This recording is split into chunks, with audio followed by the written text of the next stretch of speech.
Alors, génial, maintenant on va rajouter un bouton ajouter, d'accord? Et donc on cliquera dessus, ça va nous amener sur Add Contact, on pourra rajouter notre contact et ça s'ajoutera quand même à notre liste.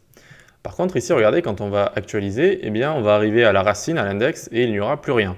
Ce qui n'est pas génial, en fait, on aimerait quand même retomber sur notre liste quand on ouvre notre application de contact. Donc ici, à la racine, hop, on va se mettre, voilà, la liste, tout simplement. On va même faire ça un petit peu plus joli, on va aller dans liste, ici, hop, React Fragment, ici, on va se mettre un H1, class name, est égal display 3. Display 3, ça grossit un petit peu le texte. Et enfin, ça le grossit, ça le stylise un peu avec Bootstrap. Ici, on va mettre no, par exemple, contact. Hop, voilà, nickel. Voyons voir un peu ce que ça donne. Nos contacts, ouais, c'est peut-être un peu trop gros, je trouve. Tac, tac, tac, ouais, je préfère comme ça. Et on va mettre aussi margin Y de force 4. Donc margin Y, c'est en haut et en bas, ça va rajouter du margin. Ouais, moi j'aime bien comme ça, voilà, ça va rajouter donc nos contacts quand on arrive sur la page d'accueil, super. Maintenant, on va aller dans le header ici et on va du coup dupliquer ça. On va même le faire, enfin oui, le faire 2 autres fois, tac, tac, d'accord. Donc là, ça va rajouter des éléments ici à notre liste. Pour qu'il soit display inline block, on va d'abord aller du coup, on est ici, dans la liste, on va faire D inline block, ça veut dire display inline block, d'accord. On doit le faire dans la liste et on doit le faire pour chacun des items. Hop, on peut enlever d'ailleurs margin left auto, on va mettre hop, hop, et hop, nickel. Donc là, ils sont à la suite des autres. Par contre, vous voyez qu'ils sont collés comme ça, ce qui n'est pas super. On va leur rajouter à chacun un margin right MR de force 2 avec Bootstrap encore une fois. Hein. Donc hop, tac et tac. Ok, donc là, ils sont tous là, super. Le second, on va mettre du coup ajouter. Et le dernier, on va mettre à propos. Alors, à propos, j'essaie de trouver le code en majuscule. C'est Alt 183, je crois, oui, c'est ça. Alt 183, à propos.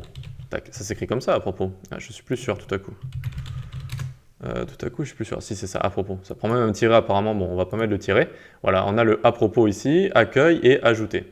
OK. Et donc maintenant, eh bien, il suffit de changer les links aussi, ici aussi. Donc ici, on va mettre pour le ajouter, ce sera dans le slash ajoute. Et ici, ce sera dans le slash à propos. Hop. Pour l'instant, quand on va cliquer dessus, ça va toujours nous mettre sur rien du tout parce qu'il faut le créer ici dans notre app.js. Et donc notre add contact ici, hop, on peut l'enlever. On va se prendre la route ici. Hop, tac. Et on va changer le path, donc le chemin, on va lui mettre du coup, on l'a appelé comment? Ajoute, je crois.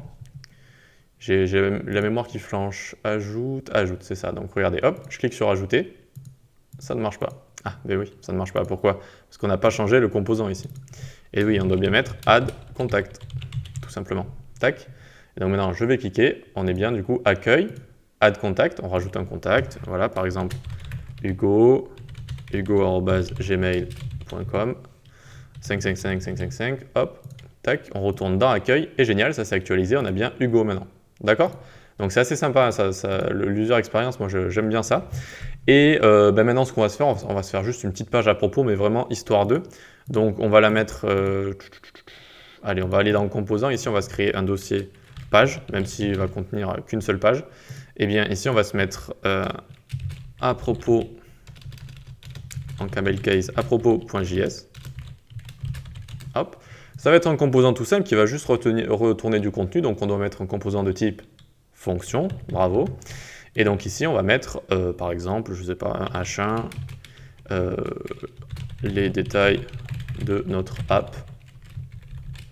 Voilà, on va mettre les détails de notre app. 3 petits points. Ensuite, en dessous, on va mettre, je sais pas, une version, par exemple. Version 1.0.0.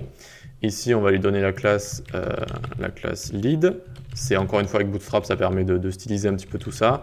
Et ici, on va lui mettre display 3. On va voir si ce sera sympa. Donc maintenant qu'on l'a ici, on va aller dans notre app.js. C'est ici qu'on a envie de l'utiliser avec notre route. Donc hop, on va l'importer. Import à propos from tac point slash composant slash page. Hop.